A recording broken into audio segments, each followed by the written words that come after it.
చెప్పొచ్చు.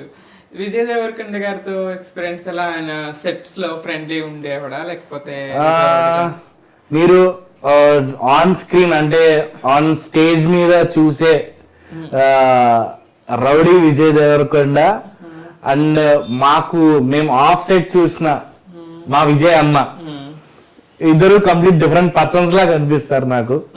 So he's very friendly and ఏదన్నా చాలా ఇన్పుట్స్ ఇస్తారు, ఇలా చేయరా నీకు బాగా హెల్ప్ అవుతుంది అని చెప్పి చాలా బాగా చెప్తారు.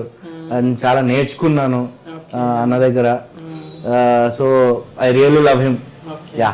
నేను ఈ పేరు కూడా నీకు బంటి అనే పేరు ఇండస్ట్రీలో పెట్టిందా లేకపోతే ఎవరు పెట్టారు, ఎవరు ఎలా? సో బంటి అనే నేమ్ వచ్చేసి నాకు ఇండస్ట్రీకి వచ్చిన తర్వాత వచ్చింది. అది యాక్చువల్లీ ఒక సెట్ లో డిస్కషన్ అవుతుంది అనమాట. ఒక్కొక్కరికి ఒక్కొక్క క్యారెక్టర్ నేమ్ ఉంది. డైరెక్టర్ గారు వచ్చి ఈ అబ్బాయి క్యారెక్టర్ నేమ్ ఏమని పెడదాము అంటే, చూడడానికి బాగా టెడ్డీ బేర్ లా ఉన్నాడు కదా, సో బంటి అని పెట్టేద్దాము అని చెప్పి అక్కడ డిస్కషన్ లో జరిగిందనమాట. ఇంకా దాని తర్వాత అది స్టేజ్ మీద విజయ్ అన్న అలా ఇంట్రడ్యూస్ చేసేటప్పటికి ఇంకా అందరూ అలా పిలవడం స్టార్ట్ చేశారు, బంటి బంటి అని.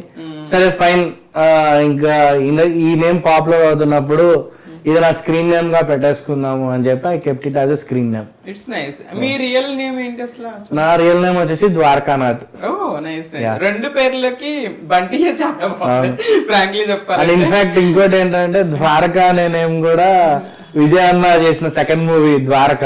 Yes yes it's true. So అది తెలియకుండా మ్యాచ్ అయిపోయింది అలా. అవును అవును. సో దీని తర్వాత మీకు వెంటనే ఆపర్చునిటీ వచ్చిందా లేకపోతే ఇదేంటి మీ కాలేజ్ లో ఉండగానే వచ్చింది డియర్ కామ్రేడ్? దీని తర్వాత ఆపర్చునిటీ ఎలా, మీరు ఆడిషన్స్ వెళ్ళటం అట్లా? సో 2019 లో డియర్ కామ్రేడ్ రిలీజ్ అయింది. దాని తర్వాత ఆడిషన్స్ కి ట్రై చేస్తున్నాను, ఆడిషన్స్ వెళ్ళి ఇవ్వడం అన్ని చేస్తూ ఉన్నాను. అప్పుడు విందు భోజనం అనే ఒక మూవీలో హీరోకి ఫ్రెండ్ క్యారెక్టర్ వచ్చింది. ఆ మూవీ చేసాము. కరెక్ట్ గా ఫిబ్రవరిలో షూట్ అయిపోయింది. అది ఫిబ్రవరి 2020కి షూట్ అయిపోయింది. మార్చ్ నుంచి మోడీ తాత చప్పట్లు కొట్టమన్నాడు, లాక్డౌన్ వచ్చింది. సో ఇంకా లాక్డౌన్ వచ్చింది. లాక్డౌన్ లో ఏం చేయాలో తెలియదు.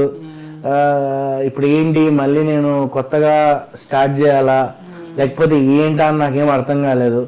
సో లాక్డౌన్ ఇంట్లో ఒక 3 months ఏమో ఉన్నాను. దాని తర్వాత నాకు ఏంటి ఇక్కడే ఉండిపోతానా ఏంటని భయం వేసి వెంటనే బస్ ఎక్కేసి హైదరాబాద్ వచ్చేసా. ఏం కష్టపడినా అక్కడే కష్టపడదాం అని.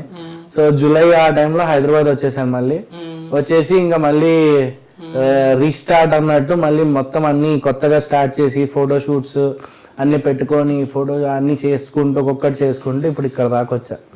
యా, చాలా హార్డ్ వర్క్. ఇండస్ట్రీలో ఇప్పుడు చాలా మందికి 1-2 మూవీస్ లోనే సూపర్ ఫేమ్ వస్తూ ఉంటుంది.